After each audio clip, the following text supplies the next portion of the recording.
सेवेकरता निवडलेला अभंग हा जगद्गुरु तुकोबरायांचा आहे आणि या अभंगामध्ये जगद्गुरु तुकोबराय आपल्या उपास्य देवतेविषयी आवड व्यक्त करतात। जगामध्ये असा प्राणी सापडणं अवघड आहे की ज्याला आवडच नाही। आहे का कोणी असं? आमच्या संतांनी फार छान म्हणाल, एकही माणूस तुम्हाला जगामध्ये असा सापडणार नाही की ज्याला आवड नाही। संतांनी आपली आवड सांगितली हा भाग वेगळा आहे, पण जगामध्ये प्रत्येकाला आवड आहे। संतांची आवड नंतर सांगतो, प्रत्येकाला आवड नाही असं कोणी नाही। अगदी मुंगीपासून ब्रह्मदेवापर्यंत प्रत्येकाला आवड आहे। बिगर आवडीचा प्राणी तुम्हाला सापडणार नाही। मुंगीला जर साखर दिसली तिला आवडते, गुरांना हिरवा चारा दिसला आवडतो, आवड सांगतो। पुढे चला, अगदी प्रत्येकाला आवड आहे। महाभारतामध्ये कर्ण असं म्हणतो की स्वभावतः नैसर्गिकरित्या या जगामध्ये कोणी कोणाचा शत्रू नाही बरं का, पण दोन माणसांची आवड एक झाली, दोन माणसांना एकच वस्तू आवडायला लागली की मग माणसं शत्रू होतात। बघा तुम्ही, चांगले मित्र जरी असलेल्या माणसं, दोघांना जरी एकाच गावचं सरपंच व्हायचं असेल तर काय होईल बरं? होतात की नाही शत्रू? आवड एक झाली की लगेच वैरत्व निर्माण होतात, संपत्तीवरून कशावरून। वास्तविक पाहता फक्त या गोष्टी आवडीमुळे भेटतात, घडतात असं कर्ण म्हणतो। पुढे चला, आमच्या संतांनी म्हणावं जगामध्ये उगाच कोणामध्ये वैर निर्माण होत नाही। आवड ही अशी गोष्ट आहे की आमच्या संतांनी म्हणावं आवडत नाही असा माणूस तुम्हाला जगात भेटणार नाही। नाहीतर बघा तुम्ही, आपण एखाद्याच्या घरी जर पाहुणा म्हणून गेलो तर पाहुणा म्हणून गेल्यानंतर लोक काय करतात? पाहुणा आला घरी, महाराज चहा घेता का? लोक विचारतात पाहुण्याला, काय म्हणतात? चहा घेता का? तो म्हणतो महाराज चहा आवडत नाही। मग लोक काय म्हणतात? कॉफी आवडत असेल? मग लोक म्हणतात महाराज कॉफी आवडत नाही। मग दूध, चहा आवडत नाही, कॉफी आवडत नाही, दूध आवडत नाही, दारू। मी आवड सांगतोय असं तुम्हाला जगात माणूस भेटणार नाही, आवडणार नाही। कीर्तन, एखाद्याला कीर्तन आवडत नाही, तमाशा काहीतरी आवडतं, नाही पंढरपूरची वारी आवडत, नाही आळंदीची वारी आवडत, कोर्टाची वारी, काहीतरी आवडतं। आवड नाही असा प्राणी जगामध्ये तुम्हाला सापडणार नाही। आणि म्हणून संतांनी म्हणावं बाबा, फार सुंदर संतांनी म्हणावं की या जगामध्ये तुम्हाला असं एकही माणूस भेटणार नाही की ज्याला जीवनामध्ये आवड नाही। आणि म्हणून आमच्या तुकोबरायांनी सगळ्या संतांनी म्हणा, सुंदर ते ध्यान उभे विटे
हे प्रमाण मी कशा करता दिलं?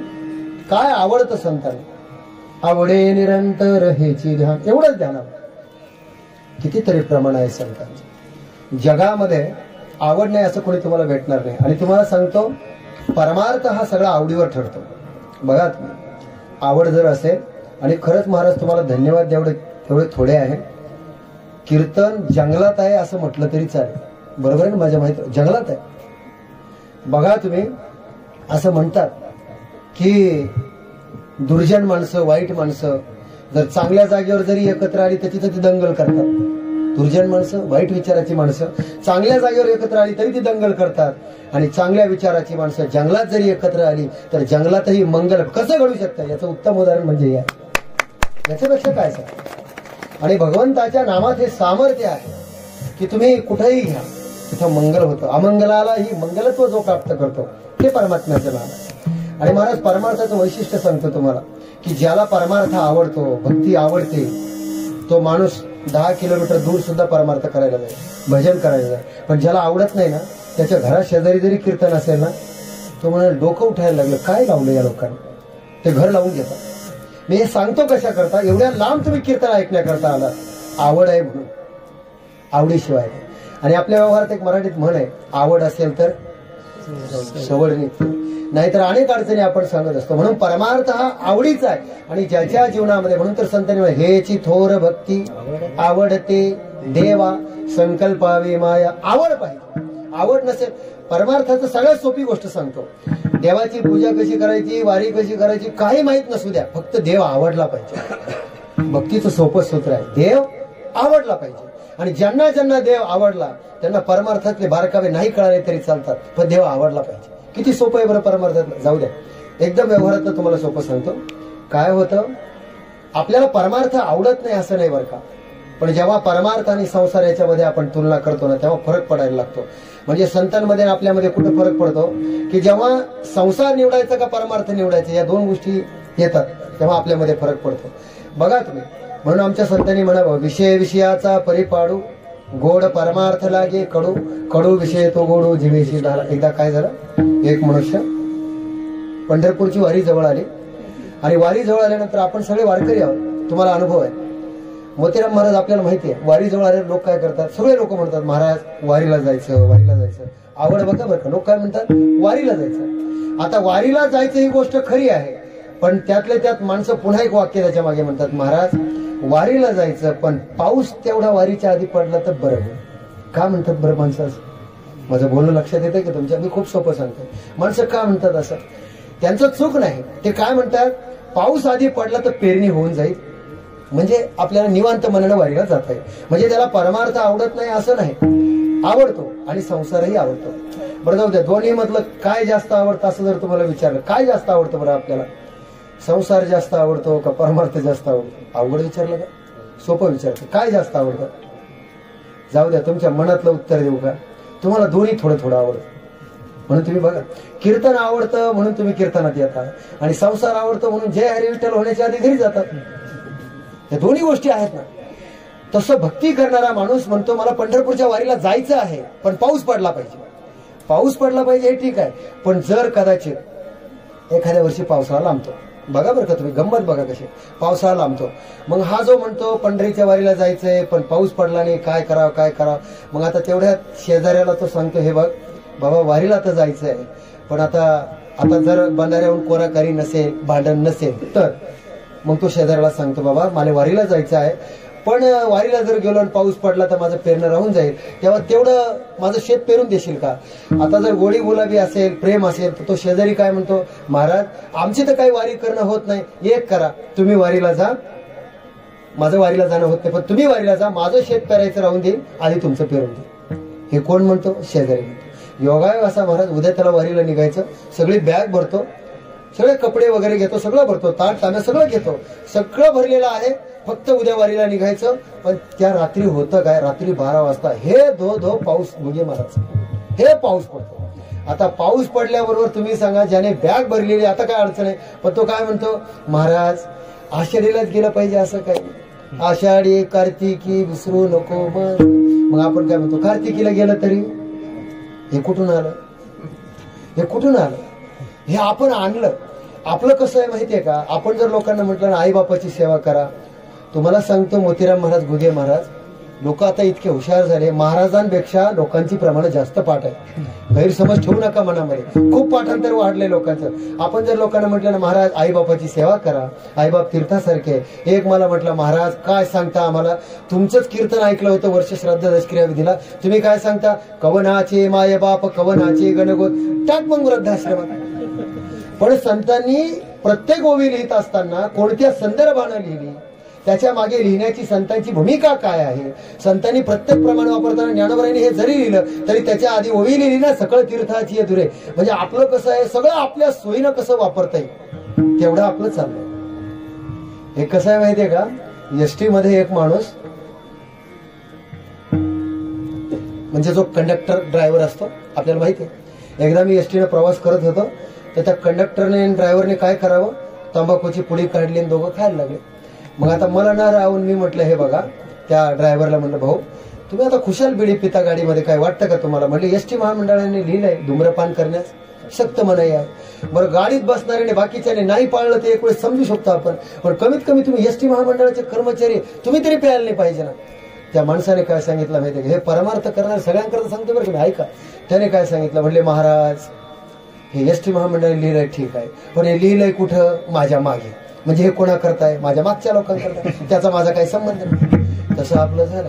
परमार्थ लोकांना शिकवायचा, हरी हरी तुम्ही म्हणा रे सगळं. महाराजाला म्हटलं तुम्ही भजन करा, म्हणजे नाही आमच्या करता नाही, ते लोकांकरता. असं करून नाही चालत. जे आपण समाजाला शिकवतो, जे सांगतो ते आपल्या जीवनामध्ये असणं गरजेचं आहे. विठाला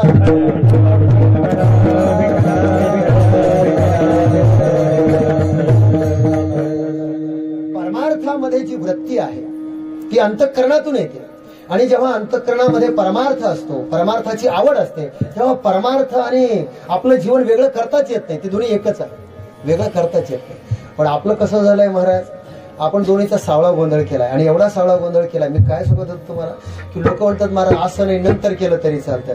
पण एक सांगू महाराज, कबीरदासजी महाराजांचा फार छान दृष्टांत आहे. असं म्हणतात, कबीर महाराजांकडे एक माणूस गेला एकदा, ऐका बरं का, मी तुम्हाला फक्त आवड सांगतो. कबीर महाराजांकडे एक माणूस गेला, गुगे महाराज, मोतीराम महाराज. आणि एक माणूस गेल्यानंतर त्याने विचारलं, म्हणजे महाराजजी परमार्थ करण्याची इच्छा आहे, पण कसा करायचा सांगा, आम्हाला काय माहित नाही, उपदेश करा. आता कबीर महाराज म्हणजे फार पोहोचलेले महात्मा, कसा करायचा परमार्थ? कबीर महाराज म्हणले आता याला कसं सांगावं परमार्थ करायचा? कबीर महाराजांनी विचारलं, म्हणले तुम्ही शेती करता? म्हणले हो. काय काय लावता? मग त्याने सांगितलं हे पीक घेतो, ते पीक घेतो. त्याने सांगितलं, म्हणले कांदे? म्हणे लावतो. मला वाटतं कांदे आपण सगळे शेतकरी लावतो. म्हणजे कांदे कसे लावता? म्हणजे असे वाफे तयार करतो, त्याच्यामध्ये रोप टाकतो, आणि मग रोप टाकल्यानंतर काय करतो, ते रोप थोडं लावण्यासारखं झालं की ते तिथून उपटतो आणि जिथं वावरात लावायचं आहे तिथं नेऊन लावतो. किती सोपी गोष्ट आहे. कबीर महाराज म्हणले असंच आहे परमार्थाचं. परमार्थाचं फक्त एवढंच आहे, जेवढा तुम्हाला संसार आवडतो, ऐका बरं का, जेवढं तुम्हाला मुलं बाळा आवडतात, संसार आवडतो, घर आवडतो, तेवढा आणि तेवढाच परमार्थ आवडावा, परमात्मा आवडावा. इतकं सोपं आहे. इकडचं काढायचं आणि इकडं लावायचं, किती सोपं आहे. एवढं जर जमलं ना, परमार्थ वेगळा करावा लागत नाही. विठाला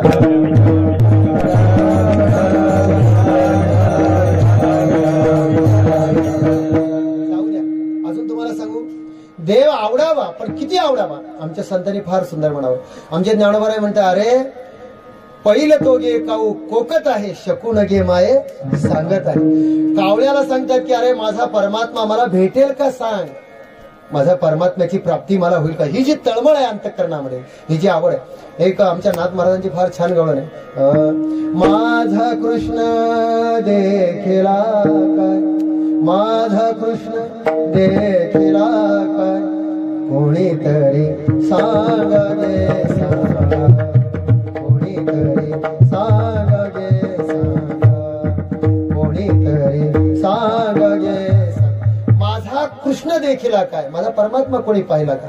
इतकी आवड आहे की तो सोडून एवढंच नाही, कोई कहियो रे आवन की, कोई कहियो रे आवन की, आवन की मन भावन की रे, कोई कहियो.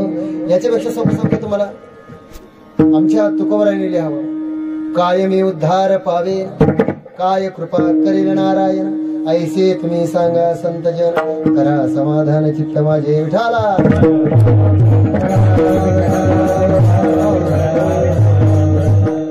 परमार्थाच्या आवडीचं असं आहे, जे आपल्या मनात असतं ना तेच आपल्याला दिसतं बरं का, दुसरं काय.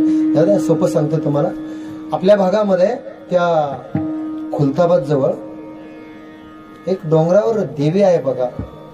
कोणतं गाव आहे ते? मला वाटलंच होतं तुम्ही म्हैसमाळ म्हणाल. म्हैसमाळ नाही, महेश माळ आहे. आपलं कसं झालंय, आपल्या डोक्यातच म्हशी. तुमच्या लक्षात आलं का? आपल्या डोक्यातच म्हशी, म्हणून आपण त्या महेशमाळचं काय केलं, म्हैसमाळ केलं. माझे आजोबा आचार्य वेदांत वाचस्पती जगन्नाथ महाराज पवार त्यांच्या कीर्तनात सांगायचे की संतांना जर सर्वसामान्य माणूस जरी भेटला तरी ते त्याला विचारतो माझा उद्धार होईल का, मला देव भेटेल का? आईशी चिंता करी सदा सर्व काळ, रात्रंदिवस हेची तळमळ, तुका म्हणे नाही अपुले बळ, जेणे फळ पाय. सतत विचारते. आणि सामान्य जीवाला देव जरी भेटला तरी ते देवाला काय विचारतील? सध्या कांद्याचा भाव, बटाट्याचा भाव. कारण आपल्या डोक्यात कांदे आणि बटाटे सोडून काही असं नाही. मला सांगायचं काय, जे आपल्या चित्तात असतं, जे आपल्या मनात असतं, जे आपल्या हृदयात असतं, तेच आपल्याला दिसतं आणि ते सोडून दुसरं काही दिसत नाही. म्हणून तर आमच्या संतांना म्हणावं लागलं, बाबा आम्हाला परमात्मा आवडतो. अभंगाच्या पहिल्या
परमार्थ आवडीचा आहे आणि आवड असेल तर आणि तरच परमार्थ होतो.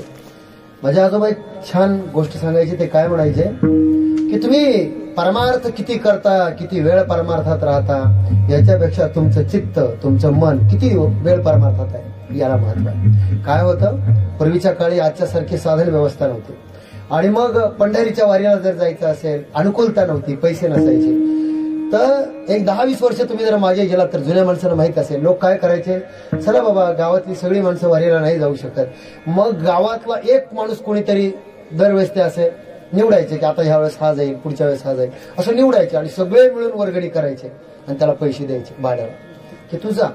आणि तो जायचा वारीला आणि तो वारीला गेला की मग तो वारीला जायचा आणि तो आला की त्याच्या रूपाने लोकांना वाटायचं पांडुरंगच आपल्याला भेटला, त्याचं दर्शन घ्यायचं, त्याने प्रसाद सगळ्या गावात वाटायचा. ही पद्धत होती.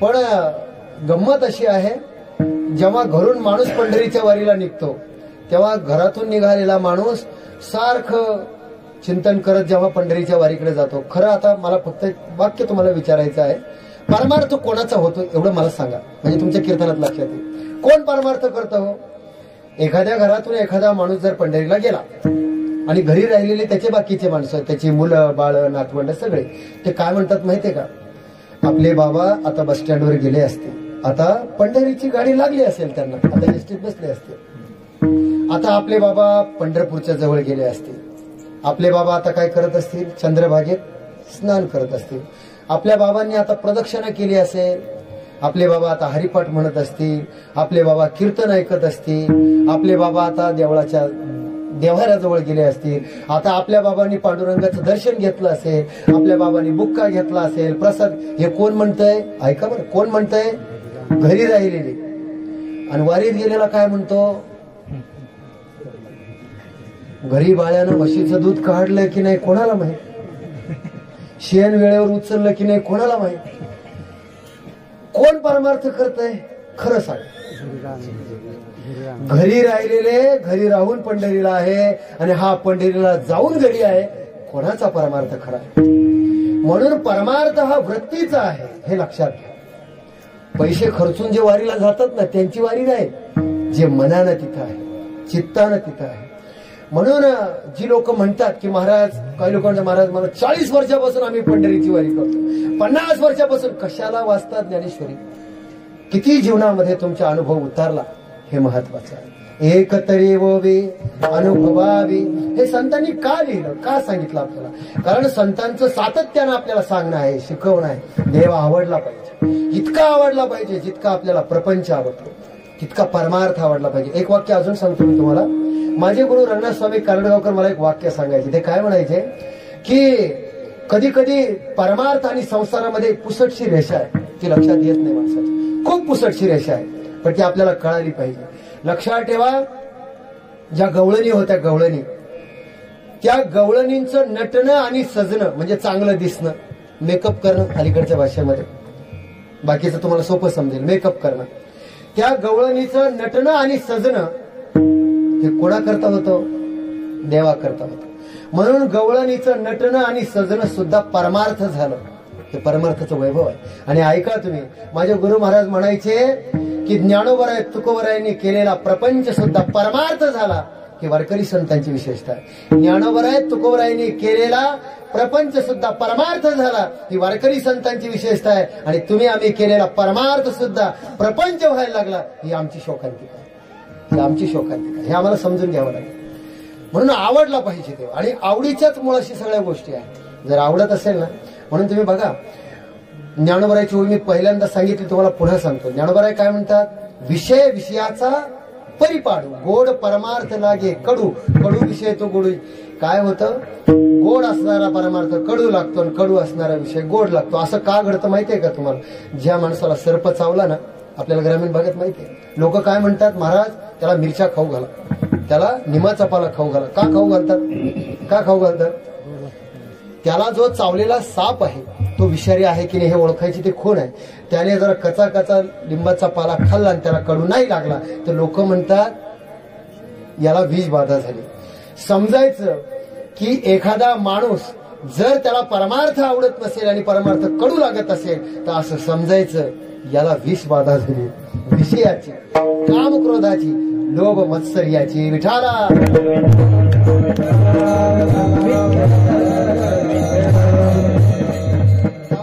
अवघड कळत नसेल, एक सोपं सांगतो तुम्हाला. परमार्थ अशी गोष्ट आहे, जर तुम्हाला आवड असेल तर आवडतो, नाही तर आवडत नाही. एक उदाहरण सांगतो. काय होतं, एका घरामध्ये एका मुलाचं नवीनच लग्न झालं, आवड सांगतो.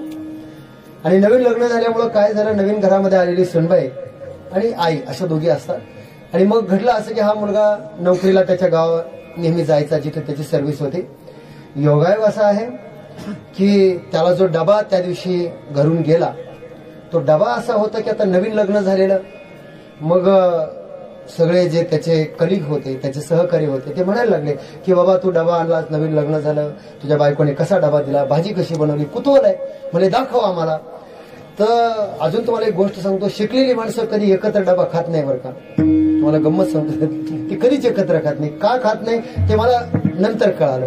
कारण डबा दाखवण्यासारखा नसतो, डबा दाखवण्यासारखा नसतो, मग ते खात नाही एकत्र. पण आता फारच आग्रह मित्र करायला लागले, म्हणजे अरे नाही नाही डबा बघायचा म्हणजे दाखव. डबा खोलला म्हटल्यापेक्षा तो डबा खोलला नाही, तो आपोआप उघडला. जसं ते गारुड्याकडे ते डब्बा असतो ना नाक ठेवलेला, तो नाक कसा फण्यानेच वरतून टोपलं काढतो, तसं डबा खोलला. वातड झालेल्या पोळ्या तुटता तुटे ना, 2-2 माणसं ओढायला लागली, तुटे ना. काय करायचं? तुटे ना म्हणजे आता करवतच आणावी लागेल कापायला, अशी ती पोळी. काय करावं? भाजी इतकी पातळ झाली की तिचा डाळ सापडता सापडेना. काय करायचं? त्या मुलाला एवढा राग आला. आवड सांगते बरं का, कीर्तनाच्या बाहेर जाऊ नका. आवडीचा परिणाम काय होतो? आता त्या मुलाला एवढा राग आला, म्हणजे काय आईला काही कळतं का म्हटले, अशी कुठे भाजी बनवतात का? एवढी पातळ भाजी बनवली, साधे डाळ सुद्धा नाही भाजीमध्ये. अशा कुठे पोळ्या असतात का? किती वातळ पोळ्या आहे, तुटता तुटे ना. सगळे मित्र हसायला लागले, अपमान वाटला. घरी गेला रागा 120 वर गेलेला पारायाचा. आईला ताड ताड ताड बोलायला लागला, म्हणजे आई साठी बुद्धी नाठी, तुला काही अक्कल नाही, तुला काही कळत नाही म्हटले. म्हणजे कळतं का तुला काय? कशा पोळ्या दिल्या, किती वातड होत्या, कशी भाजी दिली, त्या भाजीमध्ये डाळ तरी होती का? अशी कुठे भाजी देत असतात का? एवढं सगळं बोलून झालं. मोतीराम महाराज, घुगे महाराज, ती आई हुशार होती हो, ती काहीच बोलली नाही, तिने सगळं ऐकून घेतलं. बाळ्याचं सगळं बोलणं ऐकून घेतलं. आणि ऐकून घेतल्यानंतर त्या बाळ्याला हळूच मागून म्हणते, बाळ्या अरे अशी भाजी कुठं माझी असते का? अशा पोळ्या कधी माझ्या असतात का? किती दिवसाची तू माझ्या पोळ्या खातो? अशा पोळ्या कुठं माझ्या असतात का? असं त्या आईचं बोलणं ऐकल्याबरोबर त्याच्या लक्षात आलं की आजचा डबा आईने नाही, कोणी केला? याचा 120 वर गेलेला पारा खाली आला. आणि मग तो काय म्हणतो माहितीये का? आई, होतच असतं, चालतच असतं. का बदलले बरं हे? कदाचित गिरणीतून पीठच खराब आलं असेल, त्याच्यामुळं कदाचित काही झालं असेल. आणि आई, तुला खरं सांगू का? आमटी पातळ सातळ होती पण रुचकर होती.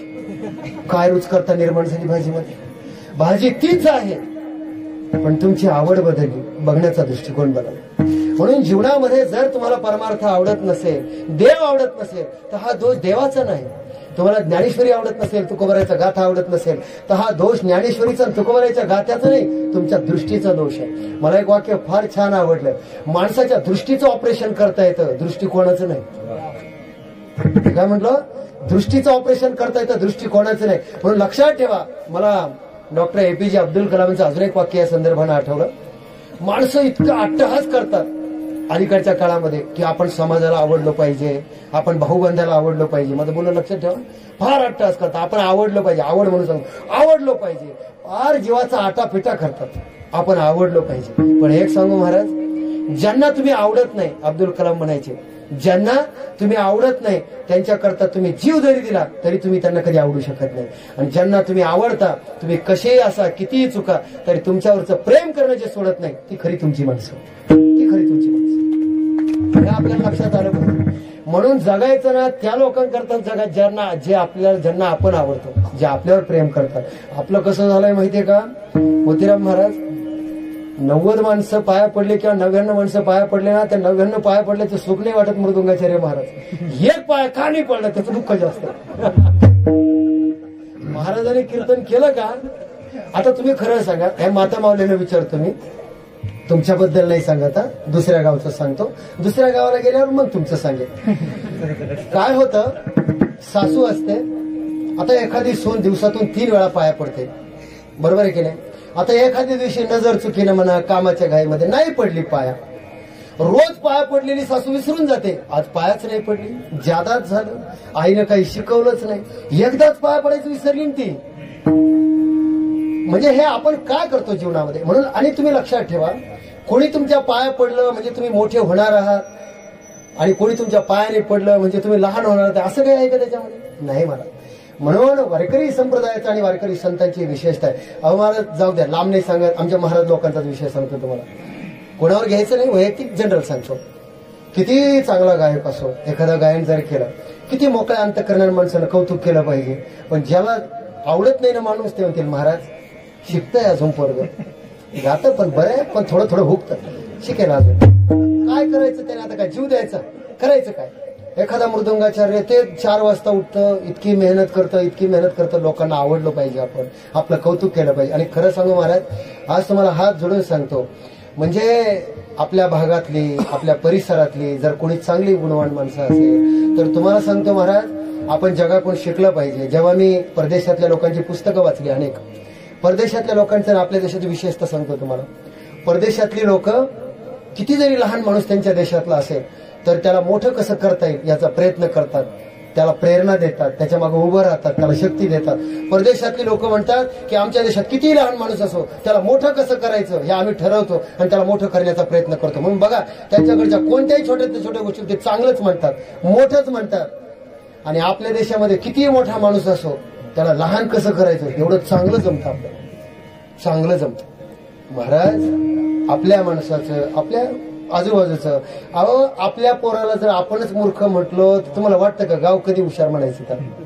म्हणून हे आपण शिकलं पाहिजे. हे मी कशा करता सांगतो आहे की जीवनामध्ये जी आवड गोष्ट सांगतोय तुम्हाला, आवड ही गोष्ट अशी आहे की आवडीमुळे तुम्हाला सगळ्या गोष्टी आवडतात, आवडीमुळे त्या गोष्टी तुम्ही करता. म्हणून तुकोबाराय या अभंगा म्हणतात की आवडे हे रूप गोजिरे सगुण, पाहता लोचन सुखावले विठाला.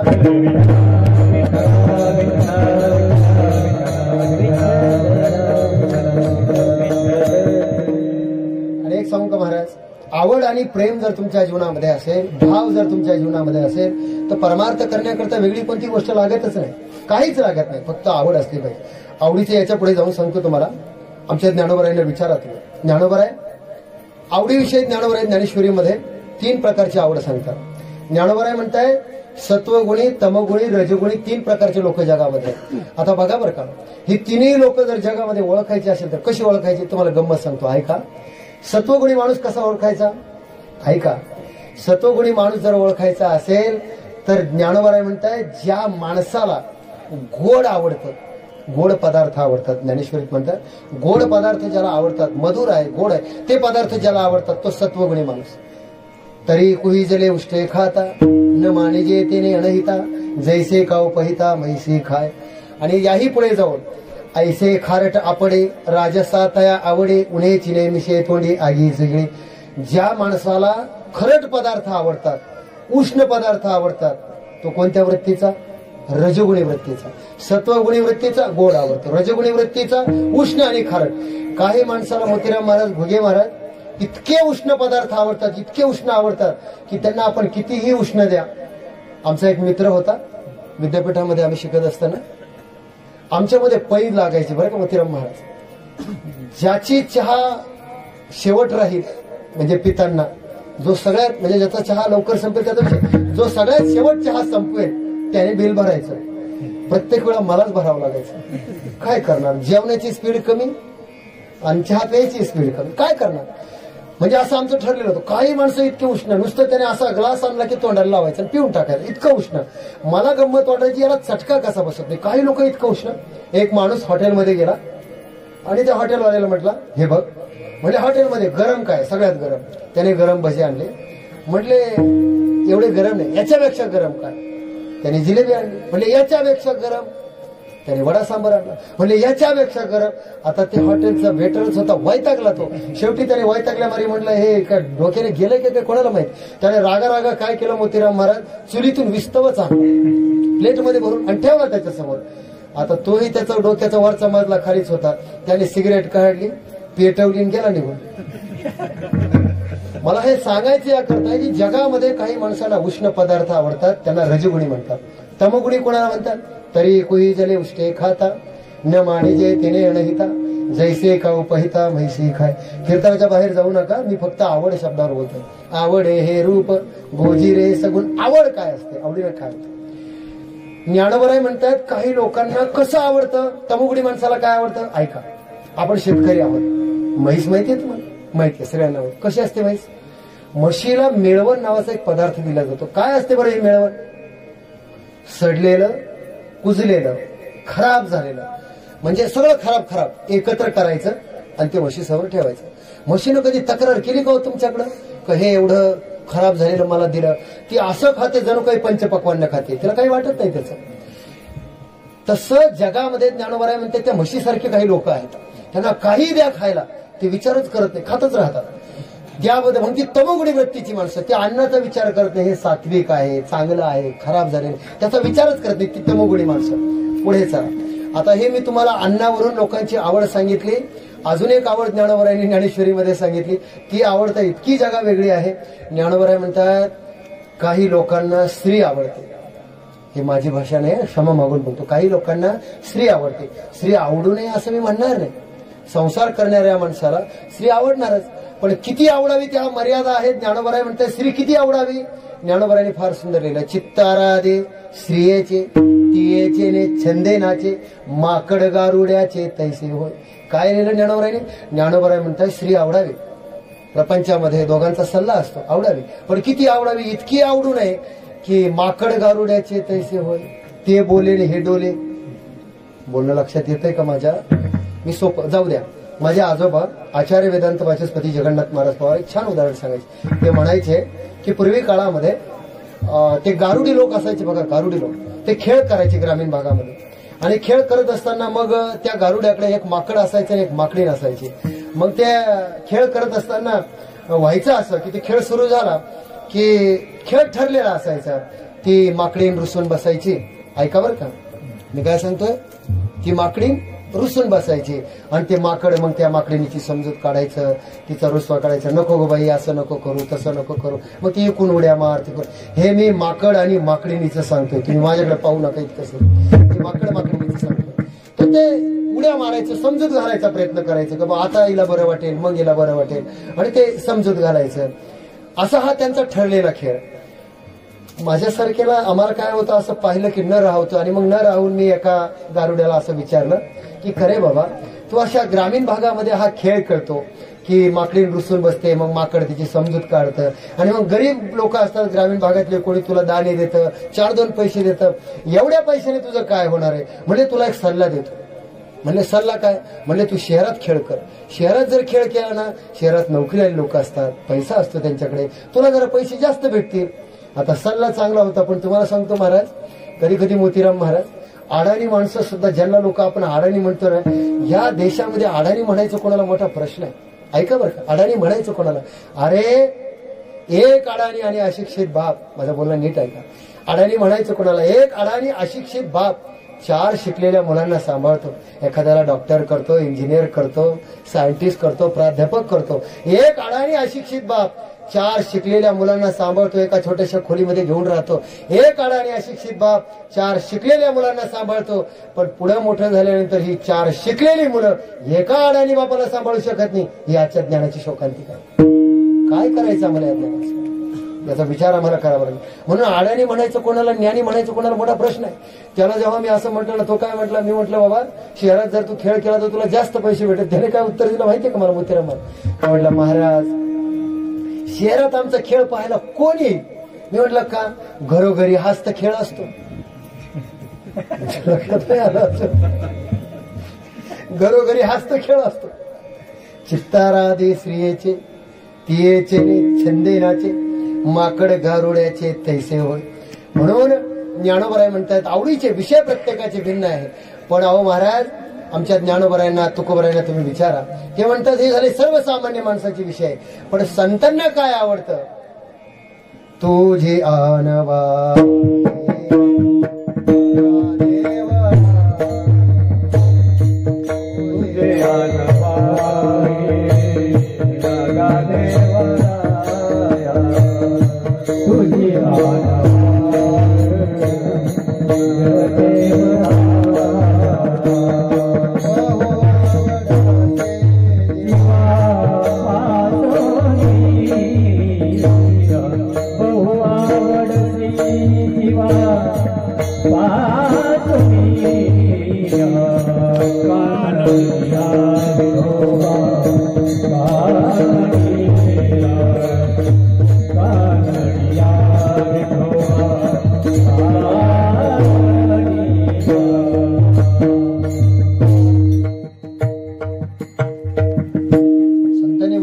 आवडसी जीवा पासून या.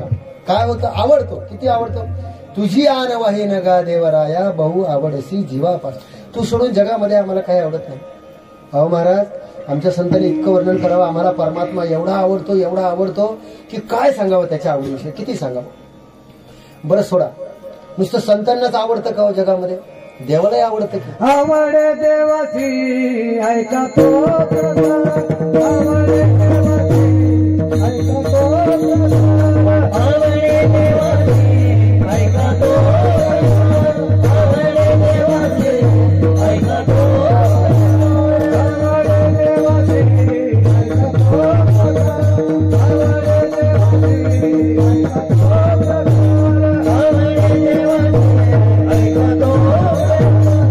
आवड देवाची ऐका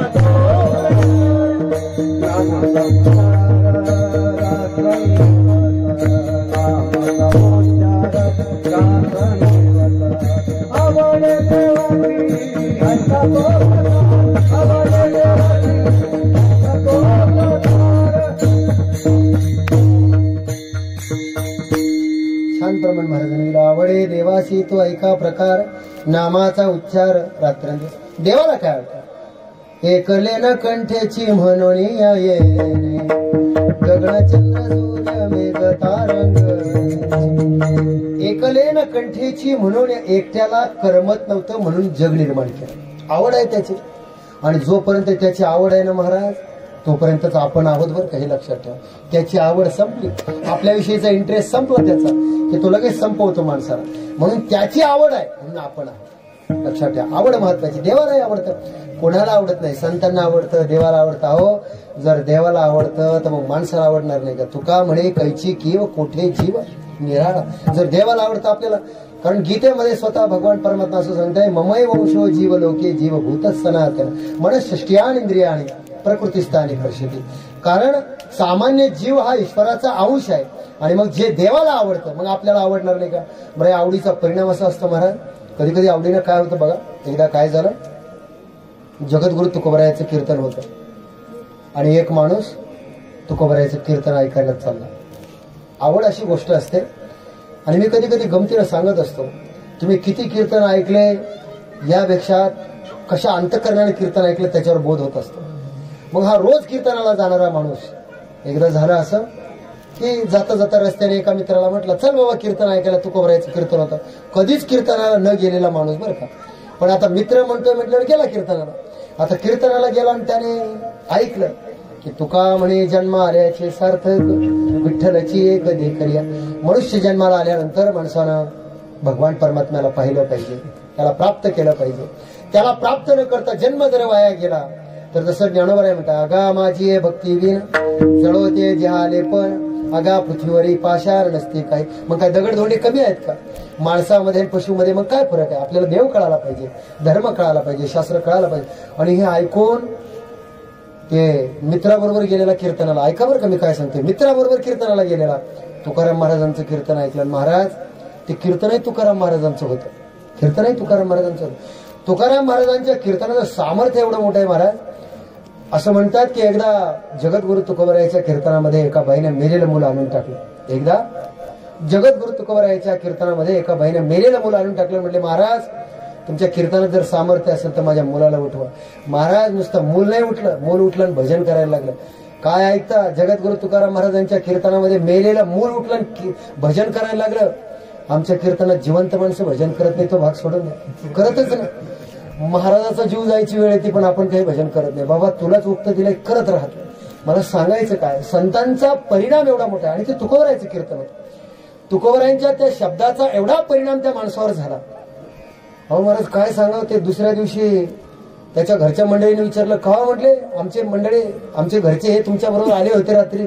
घरी काय आलेच नाही. म्हटले रात्री तर माझ्या बरोबर होते, कीर्तनाला होते, आले नाही का? म्हटले नाही. शोधाशोध सुरू झाला. भंडारा डोंगरावर माणूस म्हटले इकडे कुठे?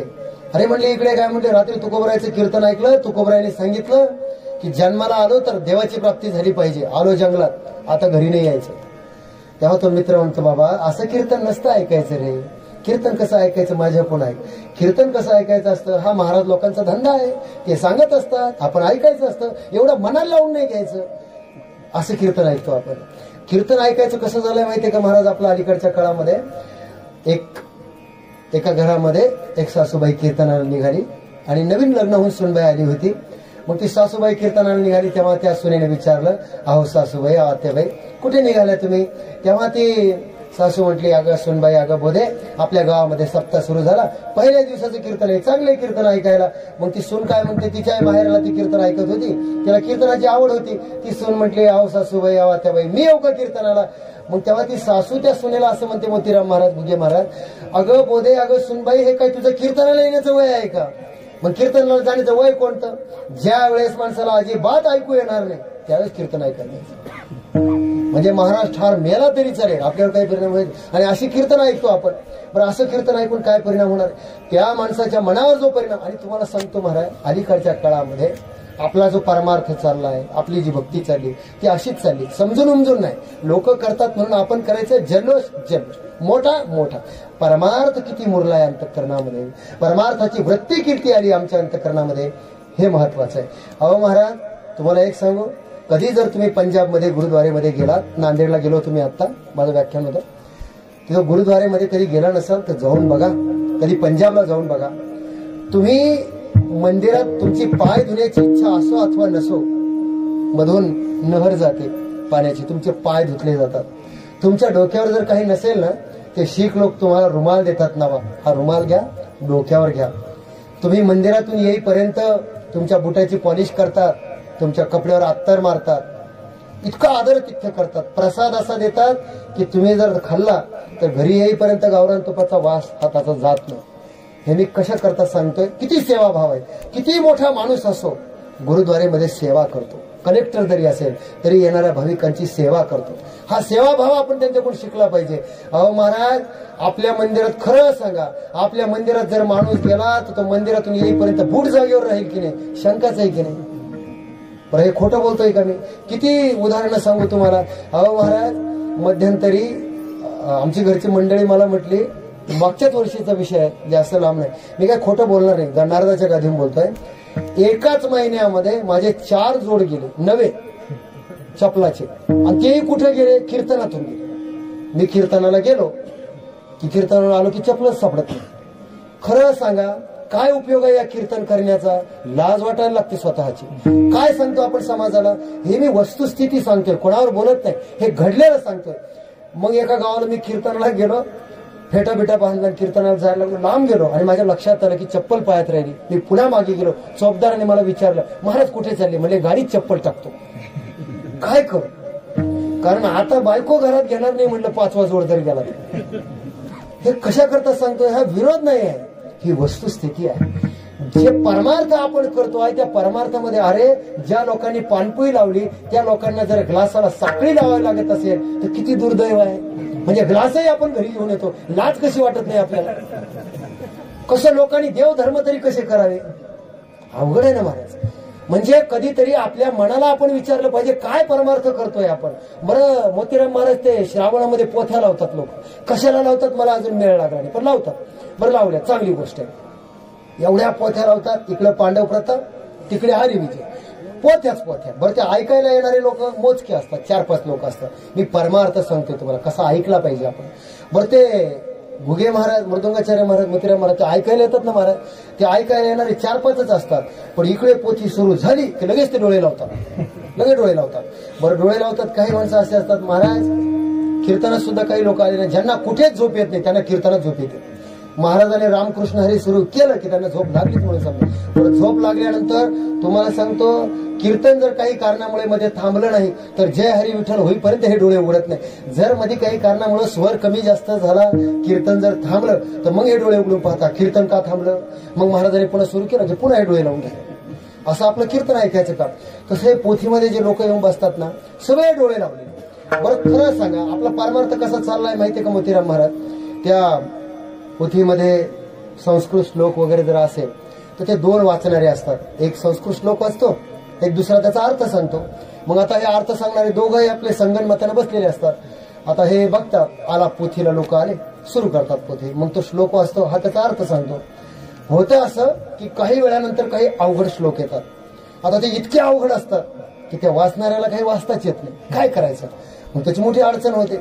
आता वाचणाऱ्याला वाचता येत नाही, मग करायचं काय. तो असं वर डोकं काढून पाहतो, पोथीत सगळे झोपलेले आहेत, जागी कोणीच नाही.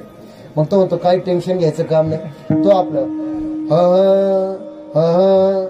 हा बस असं म्हणून मोकळा होतो. आता त्याने नुसतं स्वरात आपण आवाज काढला की लोकांना वाटतं श्लोक झाला. मग आता तुम्ही सांगा, ज्याने असा वाचला त्याचा अर्थ सांगणाऱ्याने कसा सांगायचा हो घुगे महाराज. आता अवघडच आहे ना. पण तो अर्थ सांगणारा इतका हुशार असतो मृदुंगाचार्य महाराज. मग याने असं सांगितलं नुसतं टलट फल फलावलं की मग हा एवढा हुशार असतो. तो म्हणतो, बघा, तो वर मुडकं काढून बघतो, सगळे झोपलेले, कोणीच जागी नाही. मग ऑब्जेक्शन यायचं काही काम नाही. मग तो म्हणतो, बघा, भगवान परमात्म्याने या श्लोकामध्ये किती सुंदर वर्णन केलंय, चला पुढे. अशा पोथ्या ऐकायला लागलो आपण, अशी कीर्तनं ऐकायला लागलो. अरे काय जीवनामध्ये काय बदल होईल असं वाटतं तुम्हाला. कशा करता येतं. थोडं करा, थोडे परी निरेभारे, शुद्ध असावं अंतःकरणामध्ये, अंतःकरणामध्ये भक्तीचा ओलावा असावा.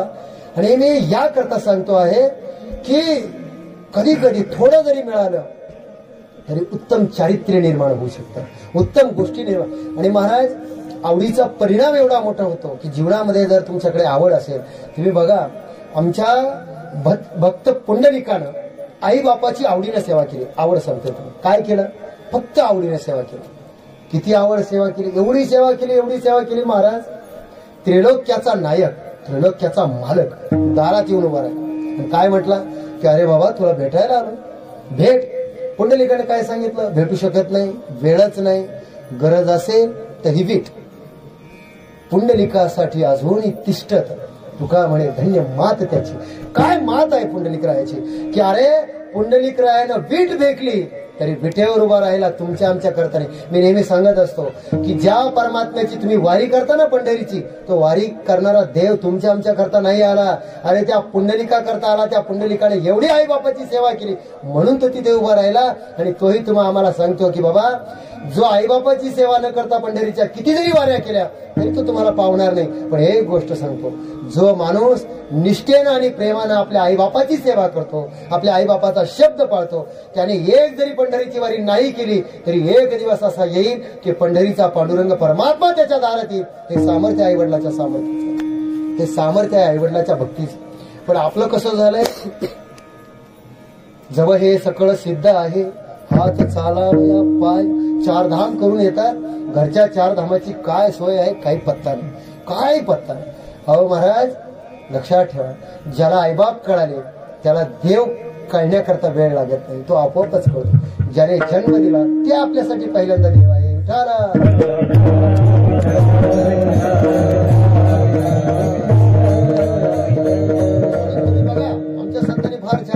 देवाकडे जाण्याची गरज नाही, आई बापाची सेवा केली म्हणून.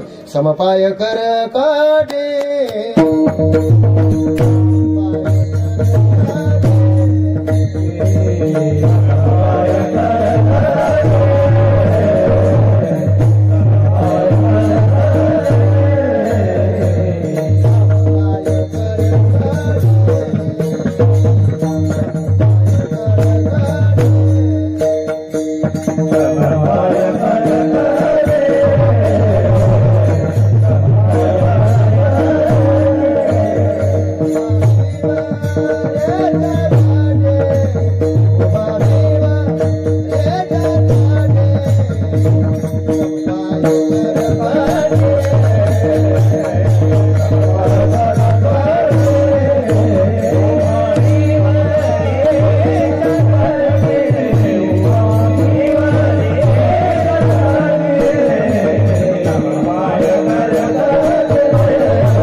कीर्तनाची वेळ जवळजवळ संपत आलेली आहे. आवड या शब्दावर बोलतोय. आवड हे रूप गोजिरे सगुण आवड महत्वाची आहे.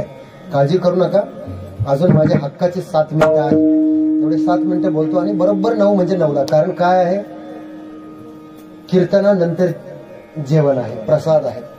आणि प्रसादाच्या तुमच्या मध्ये मी कशाला येऊ, कारण उशीर झालाय हे माझ्यामुळे झालाय, तुम्हाला कशाला. त्यामुळे काळजी नसावी. मी 120च्या स्पीडनं बोलत असतो, त्याच्यामुळे तुम्ही काळजी नसावी. बरोबर कीर्तन आपलं 9 म्हणजे 9ला संपेल. एक 4-5 मिनिटं इकडे तिकडे होतील, त्याच्यापेक्षा जास्त वेळ होणार नाही. असो, तर महाराजांनी आवड शब्दावर बोलत असताना संतांनी सांगितलं ज्याच्या जीवनामध्ये आवड आहे. स्वामी विवेकानंदांचं एक वाक्य फार छान आहे. स्वामी विवेकानंद म्हणायचे की कोणताही माणूस जर मला भेटला आणि त्याने जर विचारलं की महाराज माझं कसं होईल, मी जीवनामध्ये प्रगती करेल न करेल, मोठा होईल लहान होईल, असं जर मला कोणी विचारलं तर स्वामी विवेकानंद म्हणायचे माणूस वर जाणार की खाली जाणार हे कशावर ठरतं, त्याला आवडतं काय, त्याला काय आवडतं, त्याला जे आवडत असेल त्या आवडीवर त्याचं जीवन ठरतं. आणि तुम्हाला सांगतो महाराज, परमार्थ सुद्धा तसाच आहे. आणि परमार्थ उगाच आवडत नाही बरं का. बहुत सुकृताचे जोडी म्हणून विठ्ठले आवडे, जन्मोजन्मी आम्ही बहु पुण्य केले तेव्हा या विठ्ठले कृपा केली. उगाच परमार्थ आवडत नाही. परमार्थ आवडण्याकरता सुद्धा पदरी पुण्य असावं लागतं. पुण्य असल्याशिवाय परमार्थ आवडत नाही. आणि आवडत नाही म्हणण्यापेक्षा एक सांगू महाराज, आपल्याला जर परमार्थ आवडत नसेल ना तर आपण आपलं आत्मपरीक्षण केलं पाहिजे. देव एवढा सुंदर आहे ज्याने सगळं जगत निर्माण केलं. एका जणाने मला विचारलं, म्हणले महाराज आपल्याकडे कसं आहे की सुंदर या शब्दाची परिकल्पना काय आहे. देव आवडतो असं लिहिलं तुकोबरायने, पण आमचा देव का आवडतो, सुंदर आहे. कानाडाऊ विठ्ठल कर्नाटक की सुंदर आहे, पण असा सुंदर परमात्मा, इतका सुंदर परमात्मा आम्हाला आवडतो. पण लोक म्हणतील महाराज तो तर काळा आहे, काही लोक म्हणतील काळा आहे. बरं खरं सांगा, काळा रंग आपल्या दृष्टीनं कसा आहे. सावळे सुंदर रूप मनोहर, सुंदर रूप मनोहर, सावळे सुंदर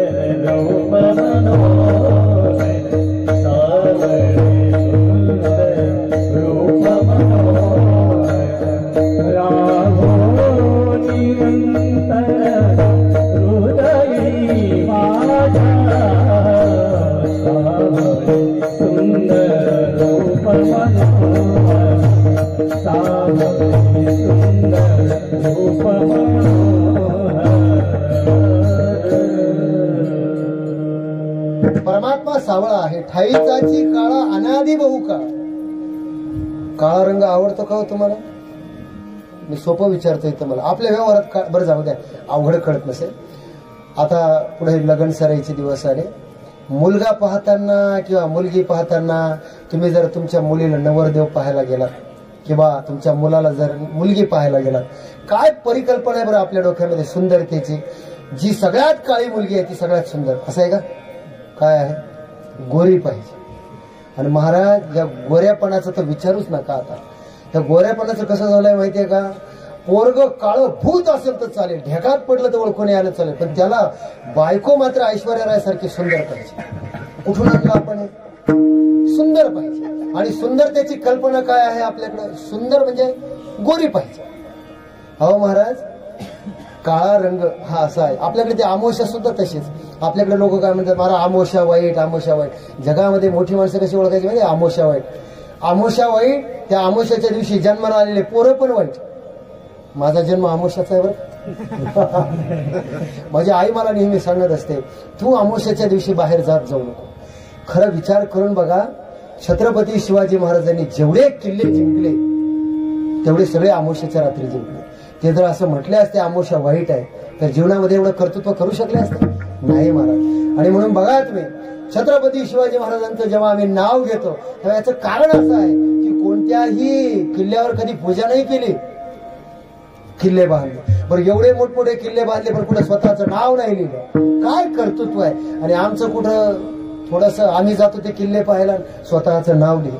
काय अरे काय लाज वाटली पाहिजे आपल्याला. आपलं काय कर्तृत्व आहे त्या किल्ल्यावर, पण आपण हे करतो. हे मी कशा करता सांगतोय, काळा रंग हा वाईट म्हणून आपण पाहतो, आमोशाला वाईट म्हणून पाहतो. पण संतांनी सांगितलं बाबा काही वाईट काहीच नसतं, चांगलं आणि वाईट आपल्या दृष्टिकोनावर असतं.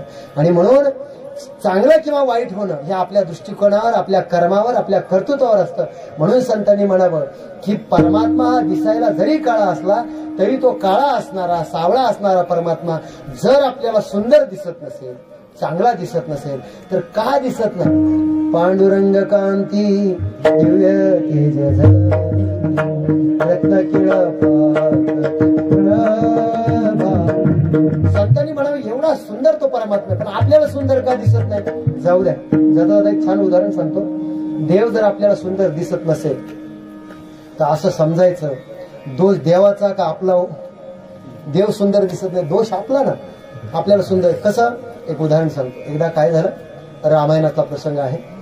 रामायणामध्ये सगळे हनुमंतराय वगैरे सगळ्या सैनिकांनी मिळून सीतामातेला सोडून आणलं. आणि मग सोडून आणल्यानंतर सगळ्या वानरांमध्ये चर्चा. काय चर्चा? सीतामाता विश्वसुंदरी आहे, सुंदर आहे. आता जो जगाचा मालक आहे त्याची पत्नी जगन्माता आहे, म्हणजे ती सुंदर असणार. एवढी सुंदर जगन्माता. मग ते सगळे माकड वानर म्हणायला लागले. काय म्हणायला लागले? म्हणजे महाराज एवढ्या सीतेकरता आपले जातभाई मारले गेले, एवढं भयंकर युद्ध आपण केलं, सीतेला सोडून आणलं आणि सीता सुंदर आहे असं आपण ऐकलंय, पण आपल्याला काही पाहायलाच भेटले नाही. म्हणले बघा ना, म्हणले ज्यांनी बिचाऱ्याने स्वातंत्र्य मिळवलं ते बिचारे गल्लीतच राहिले, दुसरीच माकडं आपली दिल्लीत जाऊन बसली. हे कसं व्हायचं? म्हटले आपल्याला पाहायला भेटायला पाहिजे सीता. मग असं म्हटल्याबरोबर त्यांनी देवाजवळ तक्रार दिली. म्हणजे देवा ऐका, आम्हाला सीता पाहिजे, सीता सुंदर असं कळलं, आम्हाला पाहिजे. म्हणजे पाहिजे म्हणजे त्याला काय लागतं? उद्याच. उद्या म्हटल्यानंतर दुसऱ्या दिवशी भगवंताने सुंदर अशी ओट्याची व्यवस्था केली, उंच असं. सीतामातेला बसवलं, सगळ्या वानरांना बोलवलं. म्हणजे बघून घ्या, बघून घ्या म्हटल्यानंतर हे सगळे वानर जमा झाले. आणि जमा झाल्यानंतर त्यांनी पाहिलं ना महाराज सीतामातेला. 2च मिनिटं पाहिलं, सगळ्यांनी तोंड फिरवली. आता तोंड फिरवल्यानंतर प्रभू रामचंद्राच्या काही लक्षात येईना. म्हणले कालपर्यंत यांचा आग्रह होता सीतेला पाहायचा, पाहिलं नाही म्हणून बॉम्ब मारत होते, आज पाहता तोंड का फिरवलं? असं म्हटल्याबरोबर प्रभू रामचंद्राने विचारलं, म्हणले काय झालं? सीता सुंदर नाही का? म्हणजे काय झालं? म्हणजे काय अडचण काय? म्हणले डोळे, म्हणले व्यवस्थित आहे. म्हणले नाक, म्हणले नाकही व्यवस्थित आहे. म्हणलं हात पाय वगैरे, म्हणलं सगळं व्यवस्थित आहे. मग अडचण काय? सुंदर नाही का? म्हणले अडचण फक्त एवढीच आहे, तिला आमच्यासारखी शेपूट कुठे आहे? लक्षात आलं का? ते काय म्हणले आमच्यासारखी शेपूट कुठे आहे? वानराची आवड कशा? शेपटी. मग ज्यांना देव सुंदर दिसत नसेल असं समजायचं आपण कोणत्या प्रजातीचे. याचं कारण असं आहे की परमात्मा सुंदर दिसण्याकरता आपली दृष्टी सुंदर असावी लागते. म्हणून ज्ञानोबराय तुकोबराय सगळे संत आम्हाला सांगताय सुंदर ते ध्यान तो परमात्मा सुंदर आहे. पांडुरंग कांती कितीतरी अभंग तुम्ही बघा की त्या अभंगामध्ये संतांनी फक्त एवढंच म्हणावं की देव सोडून आमच्या जीवनामध्ये दुसरा विषय नाही. विठ्ठला मुचे जीवन आगम निगमाचे स्थान, विठ्ठल सिद्धीचे साधन, विठ्ठल ध्यान विसावा, विठ्ठल कुळीचे दैवत, विठ्ठल वित्त गोत चित्त, विठ्ठल पुण्यानी पुरुषार्थ आवडे मात विठ्ठलाचे विठ्ठल विस्तार. किती जरी प्रमाण आपल्याला सांगता येईल पण या सर्व प्रमाणातून आमच्या संतांनी एवढंच म्हणावं की तो परमात्मा सुंदर आहे, त्याचं नाम सुंदर आहे. सत्य साच खरे नाम विठोबाचे बरे. आणि असं सत्य असणारं, साच असणारं, खरं असणारं परमात्म्याचं नाव आणि जो परमात्मा सुंदर आहे असा परमात्मा जर तुम्हाला आवडायला लागला, तो परमात्मा सोडून जर जीवनामध्ये दुसरा विषय तुमच्या जीवनामध्ये नसेल तर निश्चितच तुमच्या जीवनामध्ये आनंद प्राप्त होईल, सुख प्राप्त होईल. एवढं सांगून यथापती अवकाश अभंगाचा भाव सांगण्याचा प्रयत्न केला. उर्वरित कडव्याचा भाव थोडक्यात सांगतो आणि सेवेला पूर्णविराम देतो. पण तत्पूर्वी वारकरी संप्रदायाच्या नियमाप्रमाणे पुरुष मंडळींनी वरत करा, माझ्या माय माऊलींनी वरत नका करू, परंतु भजन केल्याशिवाय राहू नका. विठोबा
कार्यक्रमाच्या निमित्तानं तुमचं करावं तेवढं कौतुक थोडं आहे.